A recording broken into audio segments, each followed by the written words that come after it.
PFI തീവ്രവാദ കേസിൽ സംസ്ഥാന വ്യാപകമായി NIA റെയ്ഡ് നടക്കുന്നുണ്ട്. 20 കേന്ദ്രങ്ങളിലാണ് റെയ്ഡ് നടക്കുന്നത്. എസ് രാഗിനാണ് വിവരങ്ങളുമായി ചേരുന്നത്. രാഗിൻ, സംസ്ഥാന വ്യാപക റെയ്ഡ്, ഇതിനു മുൻപും റെയ്ഡുകൾ നടന്നിട്ടുണ്ട് വലിയ തോതിൽ തന്നെ.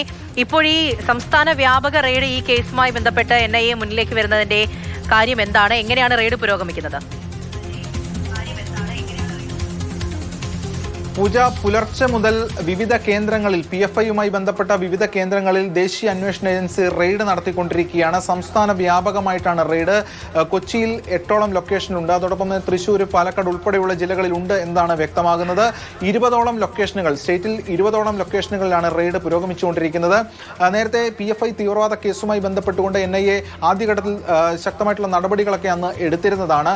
അന്ന് വിപുലമായ റെയ്ഡ് ഉണ്ടായിരുന്നു. അന്ന് 10-25ഓളം പേരെ കസ്റ്റഡിയിലെടുത്ത് അറസ്റ്റ് രേഖപ്പെടുത്തി കൊണ്ടുപോകുകയൊക്കെ ചെയ്തിരുന്നു. ഡൽഹിയിലും കേസുണ്ടായിരുന്നു, കൊച്ചിയിലും കേസുണ്ടായിരുന്നു. അതിനുശേഷം ഇതിന്റെ അന്വേഷണം പുരോഗമിക്കുകയായിരുന്നു. ഇത്തരത്തിൽ തീവ്രവാദ സംഘടനകളുമായി PFIക്ക് കൃത്യമായിട്ടുള്ള ബന്ധമുണ്ട് എന്ന് NIA കണ്ടെത്തുകയും അതിനൊക്കെ ശേഷം പിന്നീട് ഈ സംഘടനയുടെ നിരോധനമടക്കം ഉണ്ടാവുകയും ഒക്കെ ചെയ്തിരുന്നു PFIയുടെ.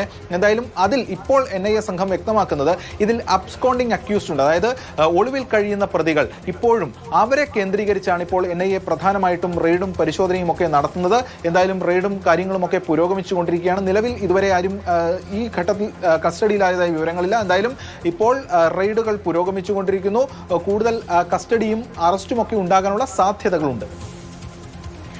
ശരി, രാഗിനാണ് വിവരങ്ങൾ നൽകിയത്. അപ്പോൾ സംസ്ഥാന വ്യാപകമായി പുലർച്ചെ തന്നെ റെയ്ഡ് പുരോഗമിക്കുന്നുണ്ട്. PFI തീവ്രവാദ കേസിലാണ് സംസ്ഥാന വ്യാപകമായി റെയ്ഡ് നടക്കുന്നത്. പ്രധാനപ്പെട്ട വിവരമാണ്. എസ് രാഗിനാണ് കാര്യങ്ങൾ പറഞ്ഞത്.